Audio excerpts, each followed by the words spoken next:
Sudah hari Selasa, waktunya Selasa Bahasa. Banyak kata dalam bahasa Indonesia yang diserap dari bahasa Jawa, lalu mengalami perubahan atau pergeseran makna. Salah satunya adalah kata gutuk. Lalu apa arti kata gutuk menurut bahasa Indonesia? Yuk simak penjelasannya dalam Selasa Bahasa hari ini. Kata gutuk diambil dari bahasa Jawa. Menurut Kamus Bahasa Jawa Indonesia, kata gutuk ini bermakna imbang, sebanding, atau sesuai.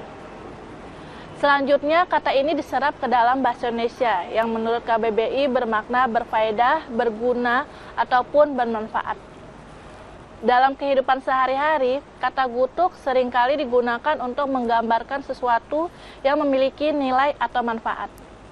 Dalam konteks ini, gutuk mengandung makna yang lebih mendalam, bukan sekadar sebagai istilah biasa, tetapi sebagai simbol dari hal-hal yang bermanfaat atau memberikan dampak positif bagi orang lain.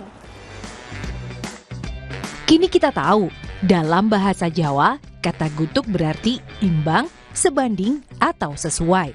Ketika terserap dalam bahasa Indonesia, kata ini mengalami pendalaman makna, yaitu berfaedah, berguna, dan juga bermanfaat. Dengan contoh kalimat, membaca buku setiap hari dapat memberikan pengetahuan yang gutuk bagi kehidupan kita. Kata gutuk kini memperkaya literasi dan tentu saja kosakata kita. Tetaplah berbahasa Indonesia. Tim Liputan Kompas TV.